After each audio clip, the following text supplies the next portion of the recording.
This is MC Fireside Chats, a weekly show featuring conversations with thought leaders, entrepreneurs, and outdoor hospitality experts who share their insights to help your business succeed. Hosted by Searl, the founder and CEO of Insider Perks, empowered by insights from Modern Campground, the most innovative news source in the industry.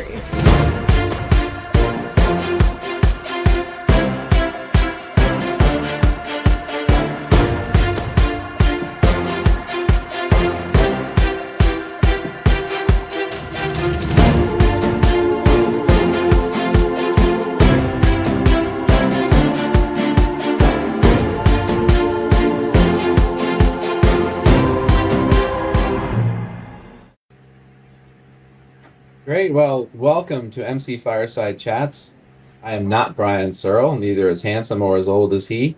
My name is Mike Harrison, and I am the Chief Operating Officer of CRR Hospitality, and I am happy to be a guest host this episode for Modern Campground Fireside Chats while Brian is enjoying Hawaii.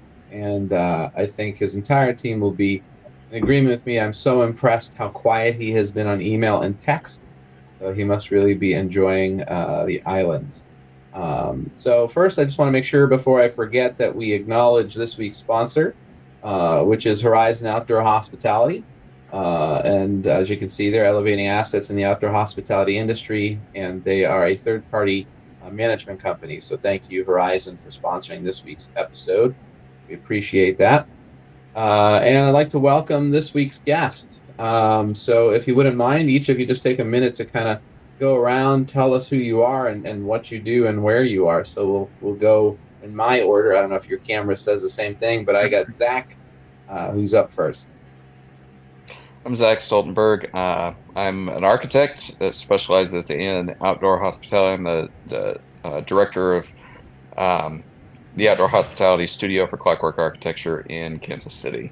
We work with independent owners, developers, anybody in the space that's looking to build incredible glamp sites, RV resorts, and boutique hotels. Don't sell yourself short. They're also a designer. I think they're one of the best in the industry, and they're kind of like a one-stop shop is what I call them. Basically, if you have a piece of land and you needed to get from piece of land to opening, you could call Clockwork. If you have a piece of land, you have it engineered and designed, and you need them to design it, they could do that. They could do any and all of those. They're one of the top in the industry. So welcome, Zach. Peter? Thank you for the kind words. Sure. Yeah, so Peter Rodriguez, Eco Solutions, I'm the president. We are a modular builder in North Alabama, Decatur, Huntsville area. While we convert shipping containers into different builds, whether that's glamping houses, park model RVs, bath houses, you kind of envision it, right? We can do it.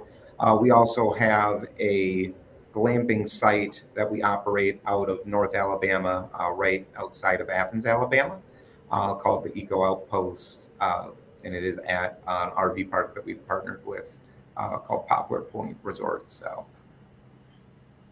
Yeah, very cool. I'm looking at your site right now. So pretty neat stuff. Thank you. Yeah. Val and Karey? Hi, yeah, I'm Val. This is Karey, and we are with Progress Park Airstream Resort and Event Center in Louisville, Kentucky.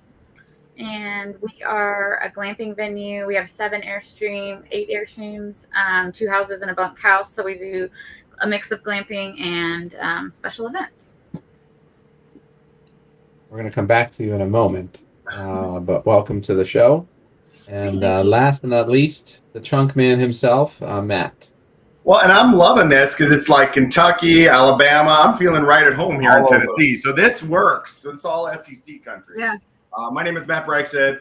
I'm actually the CMO and chief evangelist for a $4 billion software company out of Chicago. But my biggest patent, which is why the bag's under the eyes, because I was in New York presenting the last 2 days and had to get up at 3 to be able to talk to all you guys. We are, my wife and I, and a couple of other folks are the founders of Your Glamping Adventure, which is kind of in the Cumberland Plateau for all of us SEC folks, but it's kind of equal distance, Nashville, Knoxville, Chattanooga. We have two properties. The first property, we cut our first tree down almost exactly 2 years ago to the day.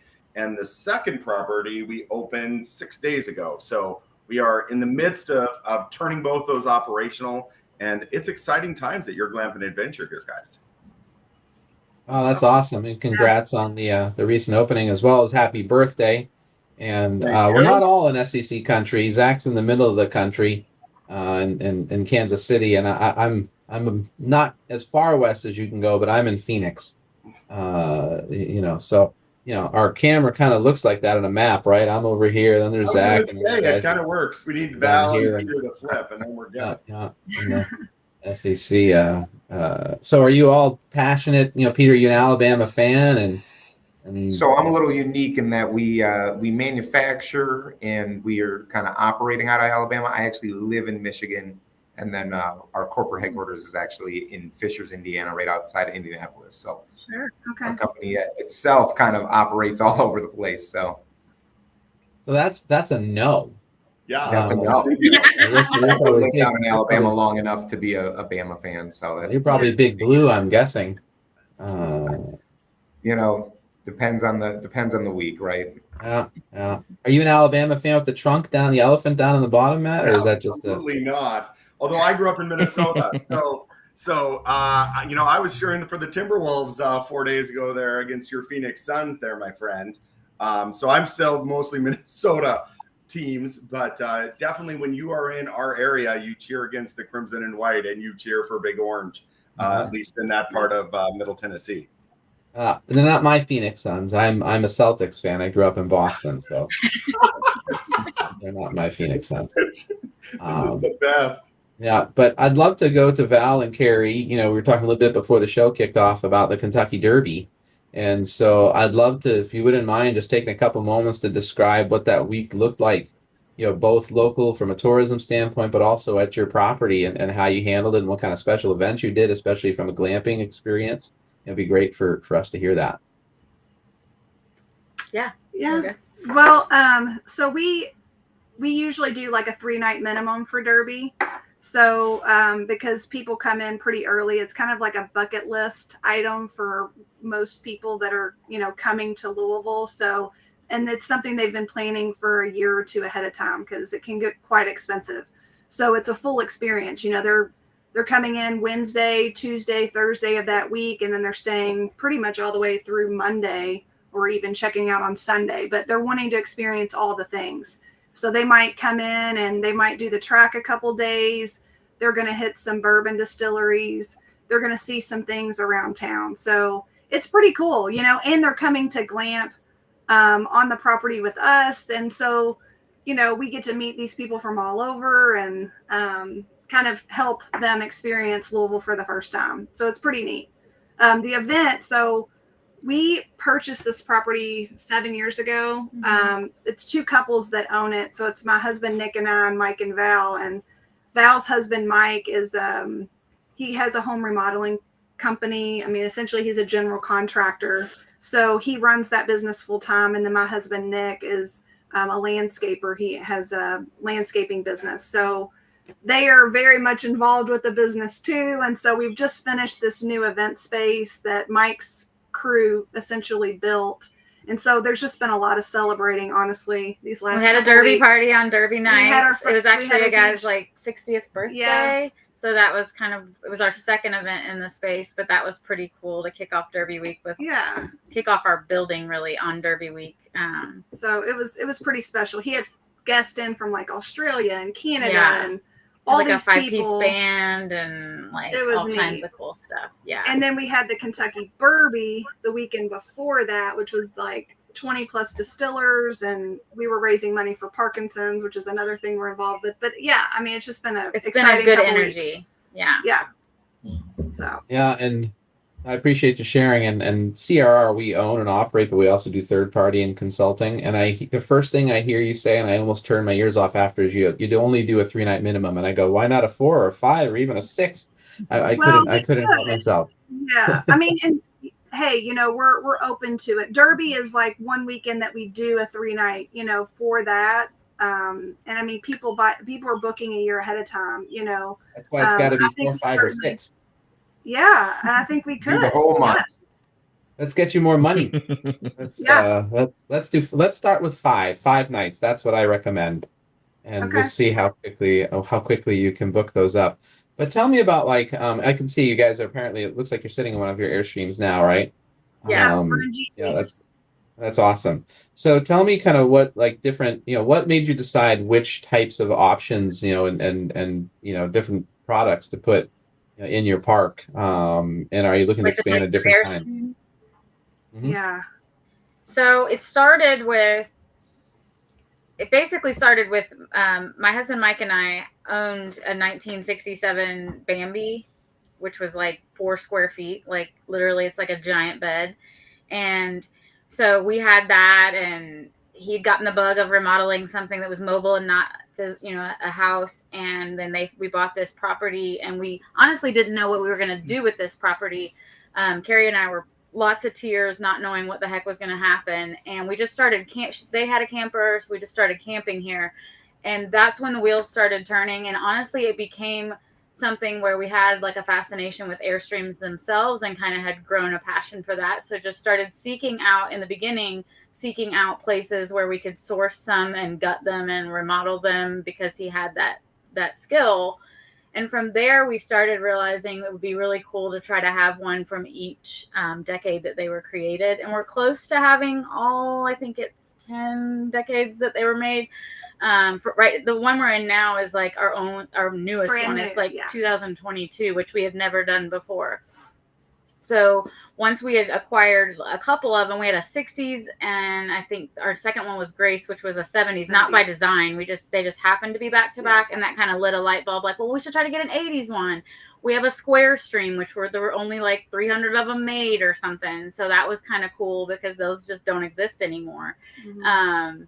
So yeah, it was just it really has been a really fun. In the beginning, we were just like, well, this could be something. Let's just start throwing these campers up and seeing if anybody will come stay at this place. And then they did. And so it's organic, which has been kind of cool. Growth.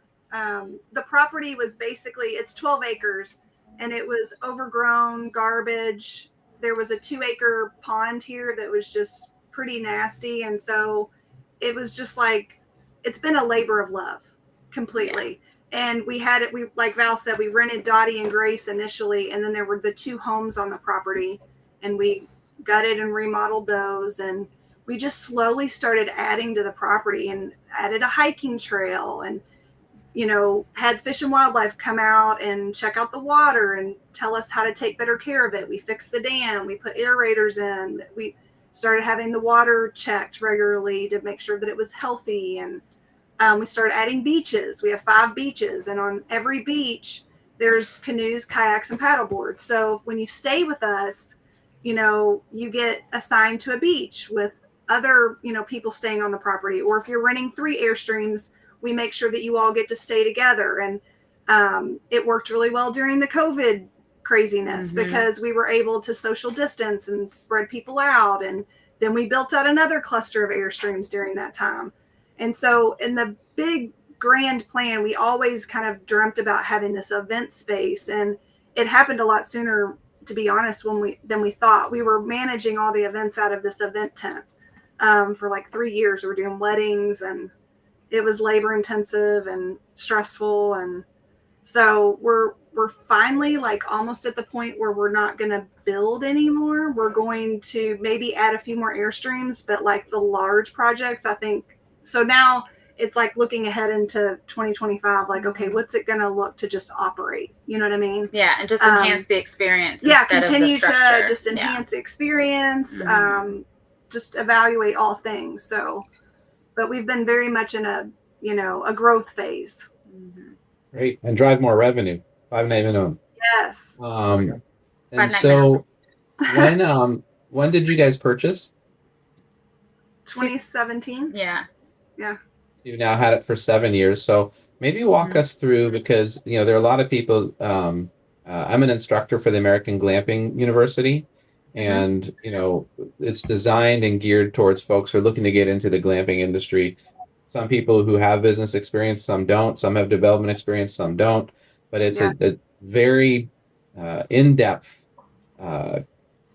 curriculum that goes through marketing, develop, financing, construction, zoning, business planning, etc. And so I think it'd be helpful for folks. I don't know about that. Well, you can Where still were go you? through it. We You can pre-register now. If you guys, I don't know if you're familiar with the AGA, but Ruben, who's actually normally on this call, runs that, and anybody can pre-register for that. But maybe you could walk us through kind of the journey. How did you, I think you already kind of answered how do you select the site, right? You basically, sounds like you camped there and then bought it because you loved Our it so much. husbands bought it. Our husbands backs. bought it behind, like, kind of And like, then told us, whoa, we that was didn't a hot know button. today. Hey, we bought, that land we've been talking about? Yeah, we bought it. We were like, oh. so, yeah. So yeah, I'm sorry, I that's didn't mean to touch on such a sensitive subject. But what were some of the hurdles and challenges as a developer, and then Matt and Pete and Zach, you can all weigh in kind of with the same stories after they go here. But what are some of those challenges? If you could tell somebody who's listening, who's looking to build and develop and own their own glamping resort, what were some of those challenges and how'd you overcome them in the beginning? Yeah. I mean, our biggest challenge was the zoning for us. For sure. I'm really envious of you, Matt, to know that you don't have. I can't even It's imagine. amazing. Honestly, though, it was like a great learning experience. It was very hard. In our situation, it was hard because we had opposition. And now looking back, I understand why people are opposed to it's change, right? Like, so there's change happening literally in their backyard. Mm-hmm. But this property had been sitting for a couple decades. It was overgrown. And when you hear the words RV, trailer, whatever, like, I don't know, there was just a stigma associated with what they thought it was going to be. People coming in and out of here and and so looking back, I understand why, because we're butted up against part residential and part commercial. So the people that are in the residential established areas were just worried and scared about what the change was going to be and how it was going to affect them. The noise, all the things. So that was hard for us. It was it was a year plus probably process for us. But I guess my biggest advice would be just like stick with it and like align with your local politicians and supporters and all of those things, and just stick with it because it is 100% possible, and just don't give up on what your mission is, because like in the end it people ended up coming around to it and seeing it, but it was a very, very intense process, but so glad that it's behind us. Yeah. And I mean, and looking back, I think we honestly opened ourselves up more for criticism than what was required, because we did all the neighborhood meetings. We're like meeting with these people face to face. And I mean, they're ripping us apart. Like they knew who, and we were like, please, like, we are family oriented. Please know that. And I think we kind of leaned in and gave more probably than what we, had to. But I think in the long run, it has served us well, because we're all about building relationships and locking arms with like-minded people, and having them be a part of the experience and be a part of our team. And that's kind of who we do business with. I mean, same thing goes for anybody we're subcontracting with or doing, using as vendors, things like that. So we're really working to build the right relationships, and surround ourselves with just good people, and so I think that that's really served us well and got us over that hump, because it was scary. It was challenging, but I'm really glad that we landed where we did. And I think the neighborhood really has welcomed us with open arms and are proud of what we've created. We've come full circle in this neighborhood. Good. Yeah. Great. Well, thanks for sharing. And I think I've got a couple, but Zach probably has more than me, horror stories of zoning. It's permitting, entitlement, whatever you want to call it. I've got a couple questions, both for Val and Karey, but also Matt and Peter. When you guys went through that process, were you bootstrapping it? Were you having to do it all yourself, or did you hire any consultants, any professionals to help you navigate that process? Any architects or civil engineers or anybody, or were you guys just trying to do it all yourself? Because It was both. We a bootstrapped year it seems financially, like a but really long time. it was. It was a lot of. It was also a lot of city things where departments weren't talking to each other. We are a unicorn, right? So Yeah. we have a pond. It's not a pool. We have we have all these things that encompass that within the city or within our county that they didn't know what to do with us, right? They didn't know how to categorize us. And so there's a lot of that. But yeah, it was a long time. And yes, we did work with architects and surveyors and all the things to help guide us through that process, which was great. Yeah. So, Matt, I So think Matt- it's a good transition. I mean, if you Yeah, wouldn't I mind was- walking through kind of your journey and kind of how you overcame it and some of those same challenges. Well, totally. 'cause And I think- I can absolutely 100 reflect on they don't know what to do with you. The number of times I was told, like, we're going to make up a different, we've already consulted with every other county in Tennessee, and we're going to do it this way, and we're going to see how it works. And then basically what we're doing with you, Bragstad, we're going to then relook at to see if we should roll that out statewide. So I can 100% relate to that.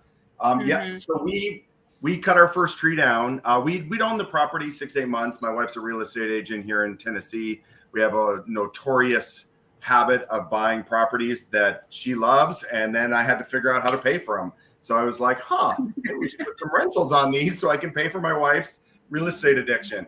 And so we had bought this property just because we fell in love with it, and it had been very similar to Val, you and Karey.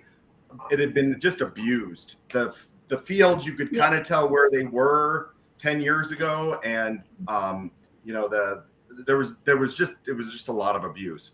And so, unlike you guys, there's no zoning in DeKalb County. There's no licensure.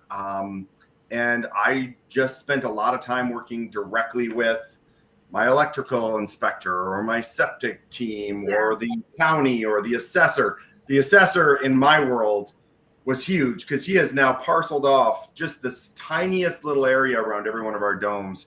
And we're only paying commercial tax on these little like quarter-acre pieces around each of the domes. Wow. And so we could still stay in Greenbelt for the other 72 acres on that property. So it's been, and on the other property, we just conjoined it to a bigger 99-acre property that was already in Green Acres, and they're just allowing us to do it up in Putnam County. So our journey was very different there. The one thing I would say that everybody that's looking at doing this, if you're moving your utilities any distance, significant distance, they're going to cost way more than you think.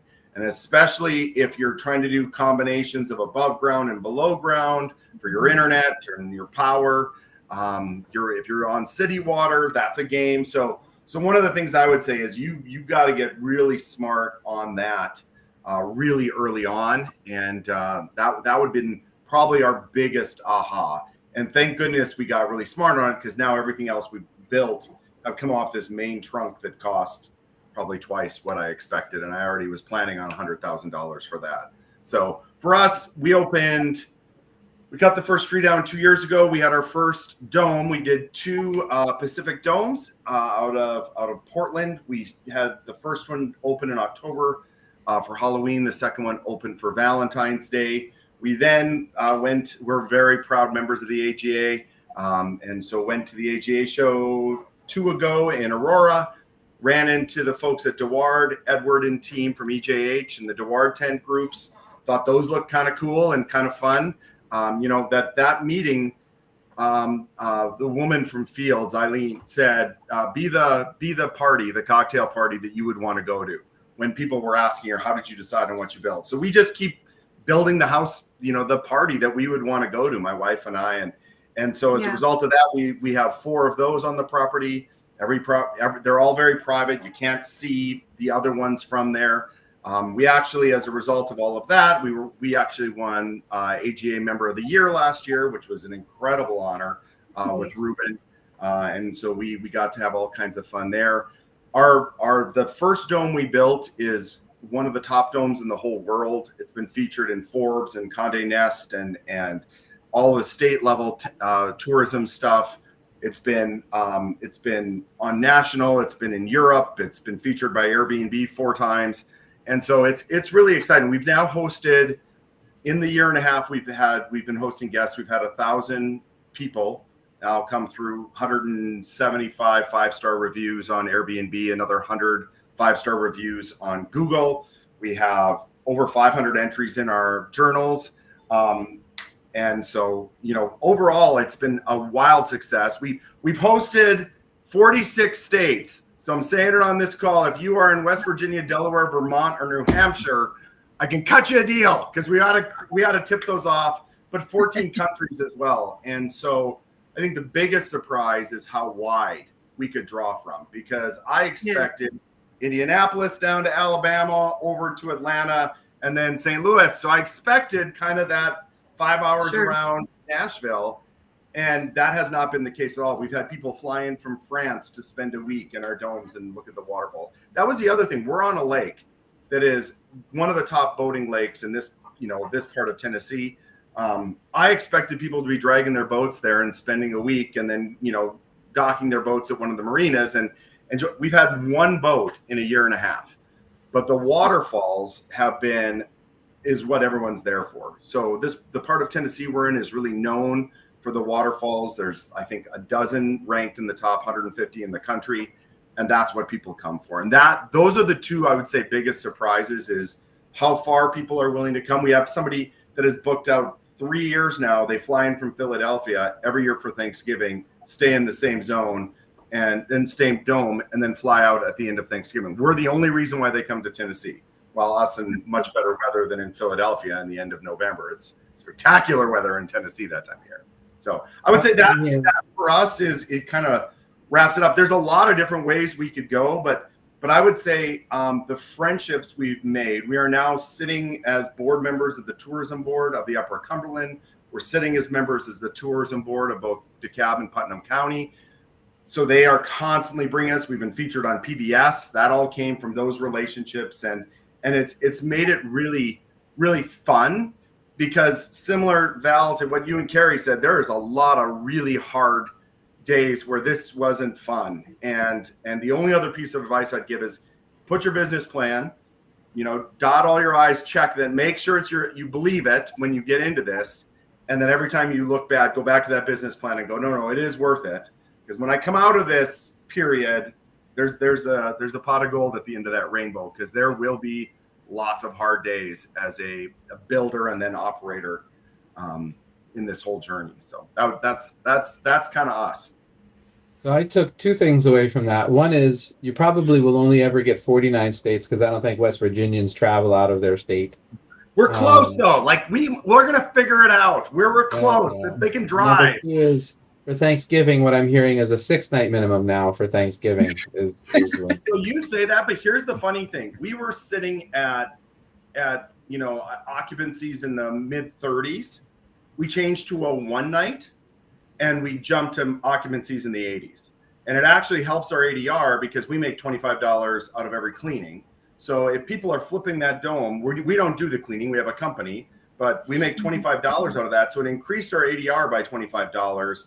And it jumped our overall occupancy by like 40% going to single nights. So don't disagree on all of the big events. 4th of July on this lake is insane. We have a ESPN televised wakeboard competition on this lake. That's insane. I think the other thing. Now, what is the lake? Center Hill Lake is what it's called. So it's a dam river. Tennessee only has one naturally formed lake, and it's up. You said it really quickly. What was it? Center Hill Lake. Okay. So it's a massive lake, 750 miles of shoreline, but it's a dammed river. It's like 6 rivers, but there's like 4 waterfalls that actually fall into the lake. So it's really pretty gorgeous. That's awesome. But yeah, no, I think there's another interesting thing so the new property we just opened is, we've called it affectionately the Crazy House.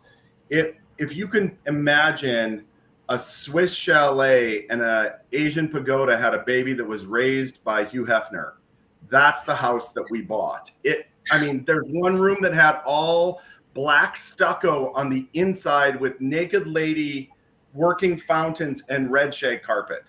it was the craziest house. And we've done this huge remodel on it. We basically gutted it and started again. But it is the most incredible house. Alan Jackson filmed a Ford commercial at it in the 80s. It was written up in Home and Garden in the 70s. It was at one point in the 70s, it was the largest house in Putnam County. So it's an absolutely crazy house. But what we're finding there is we've already had 4 weddings booked. We've only been on Airbnb for 4 days. We've already had 57 nights booked. And people are looking to do weddings and events similar, Val and Karey, to what you're talking about. And we aren't thinking that way. We're not thinking about how to park 50 cars at this place, or, you know, what kind of a charging system we would do if they're wanting to bring that many, because, you know, abuses the property when you put 50 people in a space. Like, it's a huge house, 1,000 square feet, it can handle it. But yeah, that's the new nuance of being a glamping operator, where you're always just kind of pivoting. I always think of that Friends episode where they're trying to get the couch up the stairs, where it's pivot, pivot, pivot, pivot, Yep. pivot. Yeah, it feels like that's pretty much life. You've always got to Thanks be for open, sharing. right? Like that's what I've seen kind of throughout this process is you never know what's going to come and what's going to hit and what isn't, right? Amen, Peter. That's 100% right. And here's another one. We assumed people would be coming. They want to be fires. They want to enjoy the wilderness. Everyone wants a hot tub. So that was another pivot we had to do. Hot tubs, pools, ping pong tables, you kind of name it, right? All of the fun extra things. So it's a good reviews too, because we refuse to put TVs in any of our properties. That's a line that we decided we would have. This is about, you know, connecting by disconnecting. So we've gotten 4-star reviews, even though it's all over our write-up that we don't have TVs, because we didn't have a TV. So yeah, that's the other thing. You just never know what people are going to react to.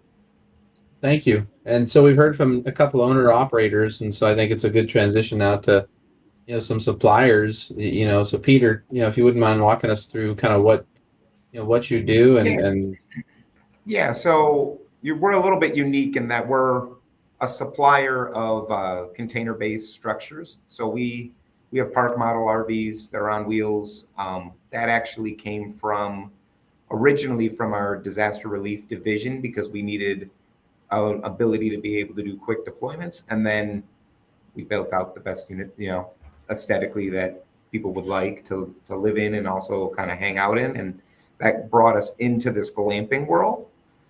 From there is actually the starting point of where we started to look at the short-term and medium-term kind of rentals and glamping market, where we partnered with Poplar Point RV Resort up in Athens to go and put some of our units out there and almost make this little, you know, 11-unit glamping resort, all that are container-based, whether they're, you know, permanently set or whether they're on, you know, some of our models that are on wheels. We, on the supply-based side, because we're a modular supplier and we convert shipping containers, you know, across the United States, what's a little bit unique is we had already kind of not necessarily battled, but, you know, been through the war of compliance and education of what our structures are. Val and Karey, right? It resonates with us in the fact that the minute you tell someone what you're going to do, especially if you're going to the municipality and the building inspectors and all of that, they'll just look at you with a blank stare. Like, you want to do what? You know, and then there is no rule book for that, right? Like, then you've got to follow them up the chain. And that's what we've typically found is, because we focused heavily on the compliance side with our individual builds that we did, when we got to the point that it was setting up our own villages, that became a lot easier, because a lot of it is just education of what the structure is. You know, how does the compliance look? Is it modular? Does it have seals? You know, what does all of that look like on the back end? And then from there, it's the easy stuff, right? Foundation, connections, and what you're going to end up spending for moving utilities, right? Which, you know, depending on how far, right? Like Matt said, that can always open your eyes really quick, right? But yeah, on the supply-based side, we offer units that are 20 foot, 40 foot, up to 1,500, 2,000 square foot units. And then we also do bathhouses and a bunch of other little commercial applications. So are these classified, excuse me, are you delivering them, I guess I should say, as park model type units so they don't have to be building permitted, or are they more permanent structures and platformed, or? we can do both. What we learned is every application, depending on the city, depending on the zoning, kind of needs both. So you've got to be open-minded and have the compliance to be available. We also, the aesthetics of the glamping owner, also what the envision, right? Matt brought up not wanting TVs. Some people are going to look at our 20-foot container that's up on wheels with, giant windows, and they're going to think it looks really cool, like an Airstream, right? But others are going to say, I just want it off the wheels, right? And the minute you pull it off the wheels, there's a whole new ball of wax that you've got to start working through. So that's why we offer both options. Cool. Got it. Thank you. Very interesting. I think it's, we continue to see more and more different types of, glamping. And Zach and I were both with Nick at Live Oak, and, a couple weeks ago, we all had the discussion, what is glamping, right? And like what you're describing, glamping really can be anything that is a non-traditional RV, that provides a lodging option. It can be one of these containers, it could be a luxury tent, it could be an Airstream, it could be whatever the person defines as glamping. It's a very individual definition, I think. We're defining a crazy house as glamping too. You could define it as anything. A house with naked lady statues on the inside should count as glamping. What's a little bit unique too is you've got, hotel stays, right? This is based off of what I see every day, right? But since COVID, hotel stays have to have been, skyrocketing down because everyone wants that flexibility to be able to cook and have an area that's their own, that they're not, all huddled up in one big building. So in kind of knowing that and seeing that, that's also where being open-minded, where you have people that maybe working remote there and maybe they're staying there medium term, where it's a month-long stay or a couple month stay, over to the individuals that are down, doing plant shutdown work and those type of things. You just don't know who's going to be at it and what they actually envision glamping to be.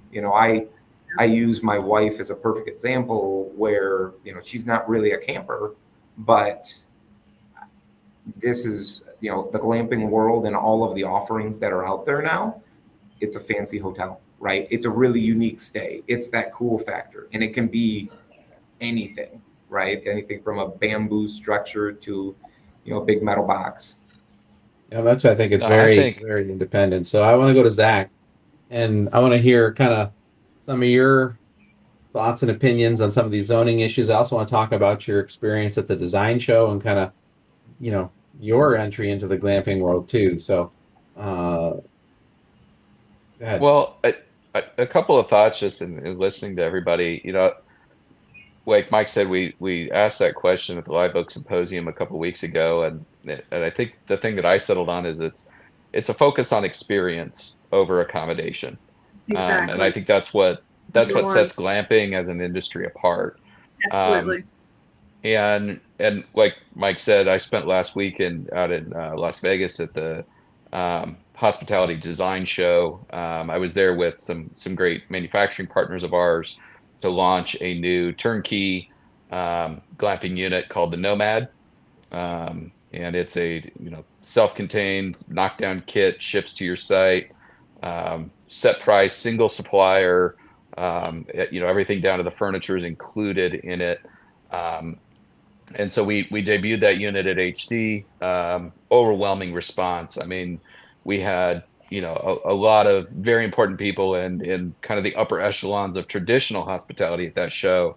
And just really positive, comments and response from everybody. We had probably close to 1,000 people that went through the Nomad tent on the trade show floor over 2.5 days. So very exciting, but I also got to see a lot of really new things and cool things and came home with like some great ideas that we can incorporate into design. And that's actually the question that I have for each of you guys that I want to hear from you on. with that focus on experience, right? And we've heard it kind of alluded to of like, you need the paddle boards, the kayaks, you need stuff for people to do. Recently we've seen a bunch of announcements, different companies. I saw, it was 2 weeks ago, Timber Hut announced that they're doing a self-contained spa unit with a sauna, a hot tub, and a cold plunge, right? We're starting to see manufacturers in the industry focus a little bit more on those experience pieces. So I want to hear from each of you guys. What is something that's in the works? I know Val and Karey, you said you just kind of finished this event center and you're done building anything for a while. But what are your future plans? What's something you want to add? Matt, same question. What's in the works of experience wise, what you guys still want to add or iterate in the future? And then Peter, what are you hearing from your guests, your clients, the people that are buying your units? What are people asking for? And has there been any focus onto some of these amenity and experience side? And what is your company doing to kind of address that need? Yeah, I guess I can start. So I'll use this as a good example. We've got a customer out in California that's looking to go and develop out in Joshua Tree, right, which is really cool location, right, really beautiful.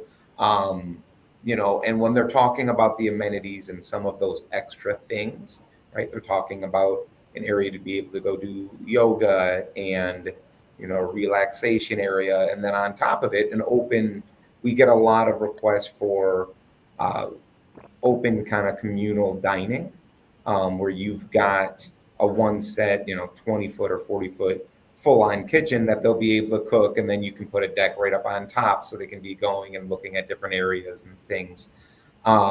Between that and also kind of outdoor patio areas, I think those are some of the more relevant items that we've had requests for from customers. Beyond that, what we've seen on our own developments, right, is dog walking trails and dog parks where they can go and run free, all of those type of things that really comes and adds value beyond just the pool, hot tub, traditional items. Are you guys building modular dog washes yet for the dog parks? Yeah, like we're starting to get a lot of those inquiries as well, right? The nice part of building a box in a box is you can do about anything. So that can be anything from a mobile food stand to an open air patio area where everyone can kind of hang out and do different things, right? And maybe put a TV there. I don't know, Matt, but depends on the area. Well, you'll get some 4-star reviews if you don't. Apparently, just one. We'll put like a we only have to have right? 4-star reviews, and 2 of them are because of no TVs. I don't. Yeah. It's a great question, Zach. I didn't even think about like dog parks and things like that. We started with kind of, as it's our passion project, we wanted to we're on this incredibly topographical land. It is cliffs and valleys everywhere around us. And so we took advantage. I call them my Swiss Family Robinson decks, the 26-year-old version of me that built them.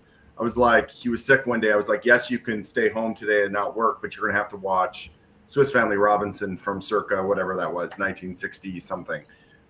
So we have taken huge advantage of the topography. Everything is very Instagrammable. We've also, back in that, do the dinner party or the party that you would want to attend. My wife, we've designed these glamping structures have $3,000 mattresses in them. We have put every detail, and there's been disadvantage of that. We've had stuff stolen. We've had a lot of stuff ruined in the year and a half. So you have to emotionally detach from some of those Instagrammable things that you love. But at the same time, it's like, that's what we believe in. We want everyone to come in and, we love it when we're hearing this or wow, or any of that. So that's that. We're definitely playing with saunas. We personally have saunas. We love them. So we added one to the Crazy House, and one of our 4 tents is going to have a sauna, hot plunge, outside shower. So we're going to see, again, everything is experimental because you don't know if the beanbag boards are going to hit, or you should cut another walking path. I think the biggest one for us that's coming, we really like taking advantage of water. Both my wife and I are water babies. We both were born in Minnesota, land of 10,000 lakes. And so we have one property back to our property addiction that has a 40-foot private waterfall. And that's going to be for us, experiential. We're really going to start to play with ideas of how to take best advantage of a 4-acre piece that has a 40-foot private waterfall that we can build in and around under. We have a lot of options there. And so that's where we're playing with next, to always just try to take the biggest advantage of our natural beauty in Middle Tennessee.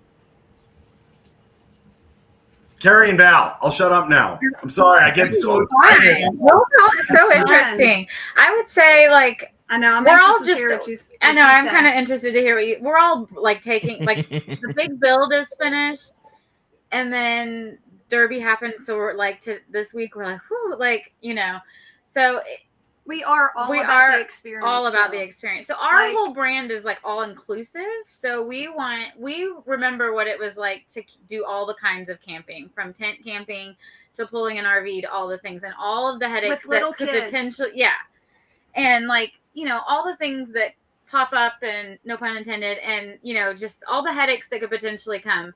Even though there's a lot of fun, there's a lot of challenges, and sometimes it can prohibit people from wanting to do that experience because it's kind of intimidating. So we want to provide this experience where you really only have to bring your clothes and your food, and we try to provide everything else. So part of our current amenities are and experience is that, like you say, you get the boats and all that. It's all included. You don't have to pay for it. We give you firewood, charcoal, lighter fluid, all the things. So, and then we have like a games lawn that has cornhole, shuffleboard, pickleball, like all the games you can think of. So one thing I would say we are hoping to add on to is more of that kind of stuff in the future, maybe in another area, and also like an outdoor kitchen kind of thing. So we like maybe in our pavilion area, like every unit has their own either full kitchen or an Airstream size, micro mini kitchen. Yeah. But everything you can pots, pans, and everything in every unit. You can cook anything, and most Airstreams you can cook like cinnamon rolls if you want. So it's great. But we are also partnered with GE. The GE Appliances, one of their plants is literally like a quarter mile down the road from our resort. So, and they're just now getting in the RV. So they have a recreation living line now, which you all may be aware of, but they're really trying to promote their new offerings. So we're kind of a test market for them. We get all their new things, and we get to test them out in the units and get that's feedback been really cool.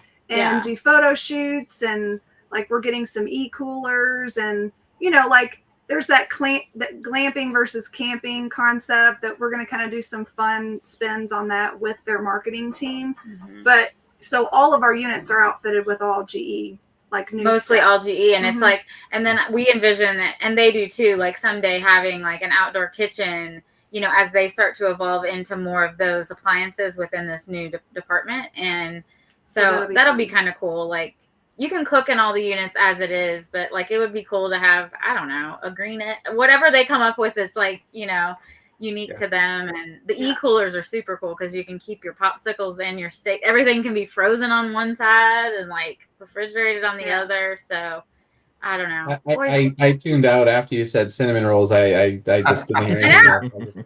I know. People do though. They cook all kinds of stuff in our Airstreams. It's great. If you ship those to Phoenix, let me know. But Zach, I'd like to throw the question back to you, since you and I both probably see dozens of different properties, but you can kind of see what the trends are. What are you seeing as the trends of people that are adding different amenities or options in the glamping world now? Well, we work with a lot of different people all across the country, and we actually just Matt signed a new client that's just outside of Chattanooga, has 496 acres, and Super cool. 3 of those incredible waterfalls that have been private forever.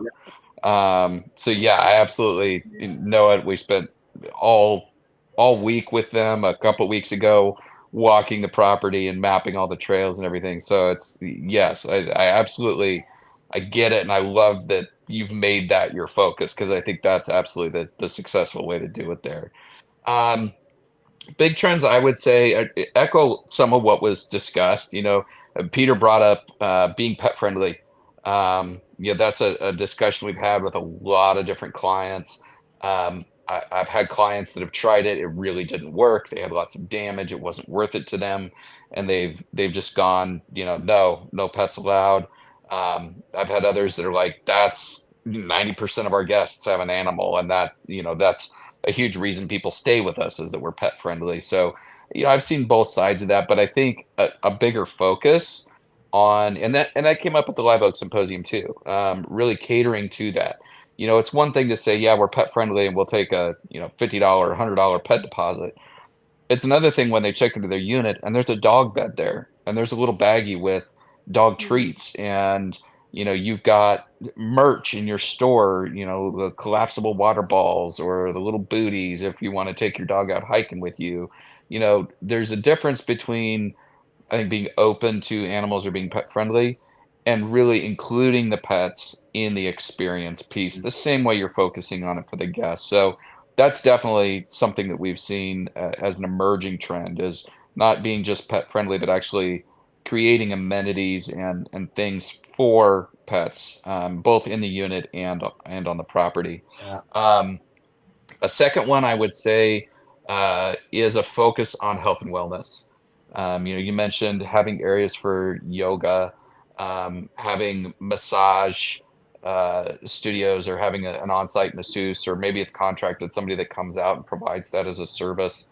I saw something absolutely incredible at HD last week from a Japanese company called Daiwa, that's a self-contained massage chair.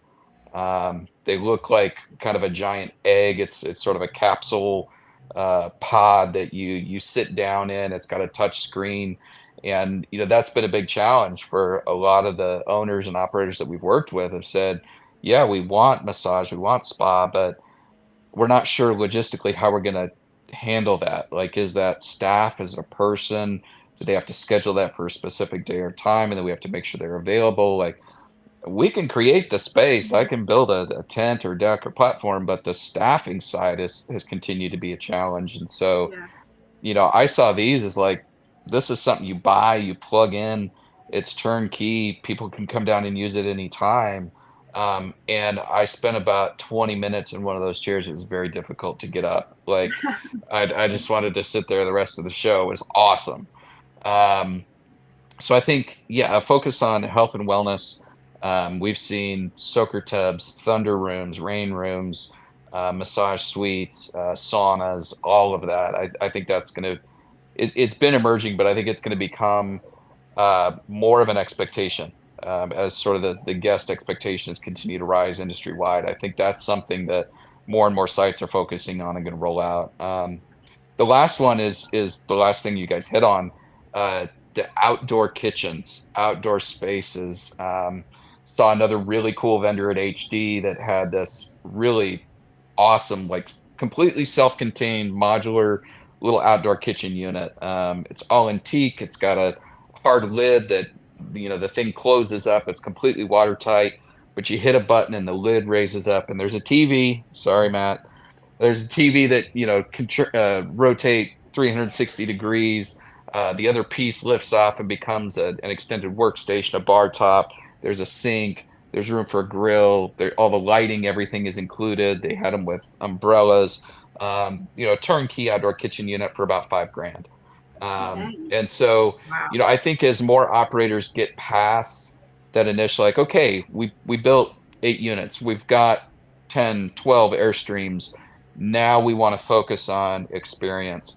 I think those are the things that we're going to start to see, is how do people glam up all of their accommodations? How they kick it up to that next notch, that next level. Yeah. And what does that do from an ADR perspective? Can I add one more thing, just because what Val and Karey said triggered it for me about their GE. So what we realized, again, pivot, is that we're in very rural Tennessee. Smithville is a town of 6,000, historic downtown. I've been to Smithville. Yeah, and rural is cool now, especially if you're somebody that's coming in from Philadelphia that doesn't get a lot of rural.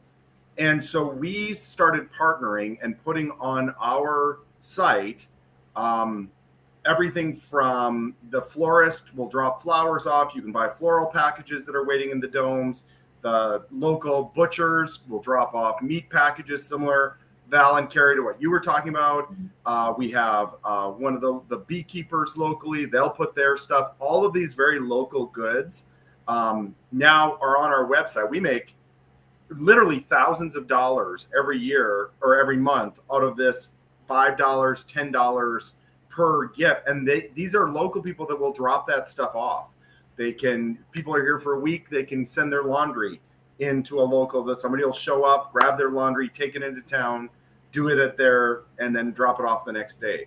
And those connections. So it's not on your book. It's not like part of what they spend for their booking. It's something that they add separately. We have all of these as add-ons as part of it. And the number of people that use the florist option, for instance, there's a huge farmers market, Amish farmers market, that they put their stuff on there that people can order a basket of vegetables to have dropped off at their dome. And then all these local people love it because they're getting a stream of income. We love it because it makes our experience different than the hotel. As Peter said, there's no hotels that are partnering with all the locals. And it was said at both glamping shows that when people are glamping, they actually are exploring the area. And we have this cute little Smithville, as you've seen, Zachary. It's a cute little downtown that people go and explore. And anything we can do to be, our local Chamber of Commerce loves it because we're now, not just trying to get everyone onto our property and keep them there until they leave and then they leave the area. We're trying to actually encourage them. We have co-promotions with the local kayaking group. We have that rents kayaks, the ones that canoes the Caney, the one that rents motorboats, the local bars and restaurants where they can show that they're staying at your glamping adventure and get discounts. So that's the other part of experience where it doesn't always have to be on site. Bougie, on-site, expensive. It costs us nothing. It costs us our website, or not even our website, just the package, and then some interconnections to these local vendors. And it's made it really easy to create an experience that nobody else can have. Yeah, so are they just using some type of code or something where they get a percentage off because they're staying at your... Yep, for the restaurants that way. But if they're ordering flowers, they literally just pay for the flowers. They pay for them directly, and then we get I think it's $5 per delivery that we get. I don't care what that number is, just as long as it's something that's adding to their APR. Your DoorDash fee. It is. That's exactly what it is. Right. But I think it's $5 for every. It's interesting because I think I was just talking with a developer yesterday, and we were talking about. And his is a very unique property, a very well-known, nationally renowned shop, and they want to build 40 glamping units and continue and perpetuate the reputation. And, one of the questions they're talking about is how do you monetize some of the experiences and the adventure and the local, because that's what they've focused on and how they've succeeded is the vibe. And I think, what kind of resonates, what Zach was saying is, the pet piece I think is so important. Matt clearly is going to welcome elephants to his next property. I totally build a property in Africa. Yeah, right. That's maybe where I need to go next. There's experience. But I also think what as we talk to Pete and Val and Matt and I've talked to numerous people. I think what's so exciting about this industry is that no property is the same, and they never will be. Like if you go to the hotel industry, right, a courtyard in Parsippany, New Jersey is going to be exactly like a courtyard in Los Angeles, California. And you will never know that you are in two different courtyards in two different parts of the country. And, a lot of the RV parks are sort of that way too. But I think what's so exciting and unique about the glamping space is just like we talked about, there is no one definition of glamping. It's independent, individual to each person, to each property, to each experience. And I think what Matt is describing will never be replicable to anyone else other than Matt. What Val described, what Zach sees at all the properties, what Pete delivers to each property. And I think that's what's the most exciting about glamping is it isn't a transaction, it's an interaction, right? And it is the experience, as Zach mentioned earlier. And so I think everything that you guys, talked about, really is a hallmark for that. So we got to wrap up here, but I think there are some takeaways today. 5-night or 6-night minimum, depending on your preference. Yeah. I think the takeaway is that 50 years old is a good age for Matt, and everybody else should celebrate. Clearly, Val and Karey are going to get into the cinnamon roll shipping business to Phoenix. And you can pretty much put anything into a box, according to Pete. So appreciate everybody joining today. Thank you for joining MC Fireside Chats. We'll see you next time, everyone. Thank you. Thanks, guys. This episode of MC Fireside Chats with your host, Brian Searl. Have a suggestion for a show idea? Want your campground or company in a future episode? Email us at hello@moderncampground.com. Get your daily dose of news from moderncampground.com. And be sure to join us next week for more insights into the fascinating world of outdoor hospitality.